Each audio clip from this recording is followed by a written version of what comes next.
నమస్తే అండి అందరికీ. ప్రస్తుతం మనం రాజధాని అమరావతిలోని N16 రోడ్డు మీద ఉన్నామండి. ఈ రోడ్డు అనేది మీరు గమనించవచ్చు. ఇది N16 రోడ్డు అండి. ఈ రోడ్డు యొక్క ప్రాముఖ్యత ఏంటంటే ఇది రోడ్డు కమ్ వాటర్ వే అనమాట. పక్కన మీరు ఇది గమనించవచ్చు. ఇది ఒక పెద్ద కాలువలా ఉంటుంది. అంటే బోట్స్ అవి కూడా రన్ అయ్యేదానికి ఇది చాలా పెద్ద కాలువ అనమాట.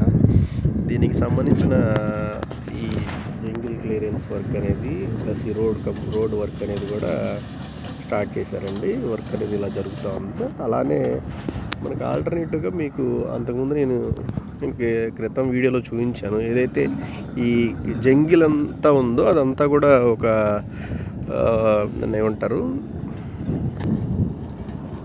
ఆ జంగిల్ అంతా కూడా క్రష్ చేసి ఒక చెత్త ఇదిలాగా తయారు చేసి వేరే లారీల కంటే సిమెంట్ బ్రిక్స్ లాంటివి తయారు చేసి దాని గురించి అయితే తీసుకెళ్ళిపోతున్నారు. మనకి ఇక్కడ ఆ క్రషింగ్ వర్క్ అనేది కూడా చాలా దూరంగా మీరు గమనించవచ్చు.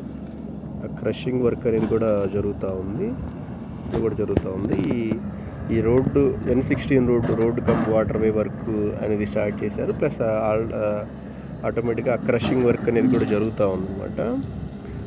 దీన్ని దృష్టిలో ఉంచుకొని మనకి ఇది అనంతపురం ఏదైతే ఉందో అనంతపురం విలేజ్కి ఈస్ట్ సైడ్గా ఉంటుంది. అనంతపురం విలేజ్కి ఈస్ట్ సైడ్గా ఉంటుంది. ఇది N16 రోడ్ అనమాట.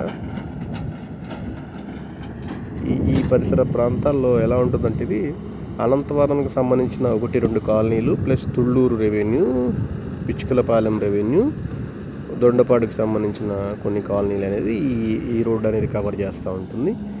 అలానే ఇది మనకి అప్ టు బోరిపాలెం దగ్గర నుంచి దొండపాడుకి వెస్ట్ సైడ్ బోరిపాలెం దగ్గర నుంచి అప్ టు నెక్కల్ వరకు కూడా ఈ రోడ్డు కమ్ వాటర్ వే అనేది ప్రస్తుతం అవుతుందన్నమాట. తర్వాత దీన్ని అనంతవరం నుంచి వచ్చే రిజర్వాయర్కి ఈ రోడ్డు కమ్ వాటర్ వేని ఈ వాటర్ వే ఏదైతే ఉందో దీన్ని కనెక్ట్ చేస్తారు. దీని నుంచి మనకి రాజధానిలోని శాఖమూరు చెరువు వద్ద అనేది కంప్లీట్ అనేది చేస్తారండి.